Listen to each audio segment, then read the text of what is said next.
আসসালামু আলাইকুম ওয়া রাহমাতুল্লাহ। একজন লোক জেলে বন্দি, বয়স তার 25-এর মতো। তার মুখে কোনো ভয় নেই। পরদিন সকালে তার ফাঁসি।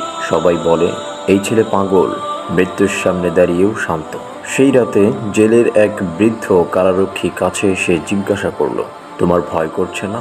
না চাচা, এই দুনিয়ার বিচার ভুল হতেই পারে, কিন্তু আমার সান্ত্বনা একটাই, আমি নির্দোষ, আর আল্লাহ বিচার দিবসে সব জানেন। বৃদ্ধ চুপ হয়ে গেল, কিছু বলতে পারল না। আজ আমরা যে আয়াত নিয়ে আলোচনা করব তা আমাদের শেখায়, কোনো অন্যায় চিরকাল চাপা থাকবে না, কেউ পার পাবে না, কেউ জুলুম করে রক্ষা পাবে না। মালিকি ইয়াউমিদ্দিন, যিনি বিচার দিনের মালিক। মালিক অর্থ শুধু কোনো রাজা নয়, একমাত্র অধিপতি যার হাতে পূর্ণ নিয়ন্ত্রণ। ইয়াউমিদ্দিন মানে জবাবদিহিতার দিন, হিসাবের দিন, কেয়ামতের দিন। এই আয়াতে আল্লাহ আমাদের স্মরণ করিয়ে দিচ্ছেন, দুনিয়ায় যে ক্ষমতার জোরে অন্যায় করে, যে টাকা দিয়ে বিচার কেনে, যে দুনিয়ার আদালতে অন্যায় করেও পার পায়, কেয়ামতের দিন তারা কেউ রক্ষা পাবে না। কুরআনে আল্লাহ পাক বলেন, ইয়াউমা ইয়াকুমুন নাসু লিরাব্বিল আলামিন, সেদিন মানুষ উঠে দাঁড়াবে বিশ্বজগতের প্রতিপালকের সামনে। এই আয়াত আমাদের মনে করিয়ে দেয়, আমাদের সব কাজ একদিন আল্লাহর সামনে উপস্থাপন হবে।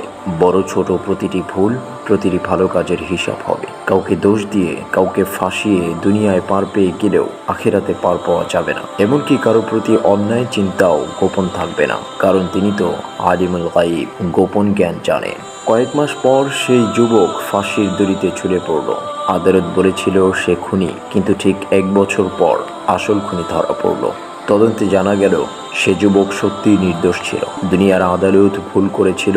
বৃদ্ধ কারারক্ষী চোখে পানি নিয়ে কাপা গলায় বলেন, আমি 30 বছর ধরে জেলে চাকরি করেছি, বহু বিচার দেখেছি, কিন্তু সেই রাত আমাকে এক আয়াত শিখিয়ে দিয়েছেন, মালিকি ইয়াউমিদ্দিন, বিচার দিবসের মালিক কেবল একজন। আজ আমরা সবাই দুনিয়ার কোর্ট, আইন, মামলা নিয়ে দুশ্চিন্তায় ভুগি, কিন্তু বিশ্বাস করো, দুনিয়ায় ন্যায় না হলেও আখিরাতে বিচার হবেই। সেখানে সুপারিশ, টাকা, চাতুরি কিছুই চলবে না, চলবে শুধু সত্য। তাই নিজের প্রতিটি কাজকে এমনভাবে করো যেন একদিন আল্লাহর সামনে তা উপস্থাপন করতে লজ্জা না লাগে। সেদিন কোনো আইনজীবী থাকবে না, কোনো আদালত থাকবে না, থাকবে শুধু একজন মালিক, আল্লাহ।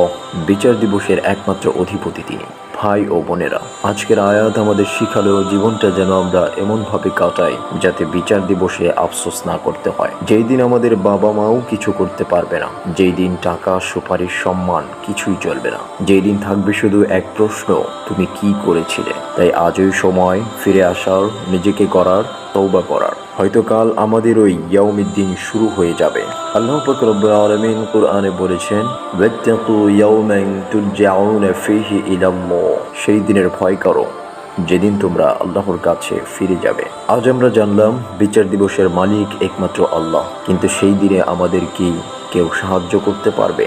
কে সেই ব্যক্তি যিনি আল্লাহর অনুমতিতে সুপারিশ করবেন? পরবর্তী ভিডিওতে আমরা জানবো সেই মহামানবের কথা, যিনি বিচার দিবসে উম্মাহর জন্য কাঁদবেন, সিজদায় বলবেন, আর আল্লাহ বললেন, ওহে প্রিয় হাবিব, বলো আমি দেব।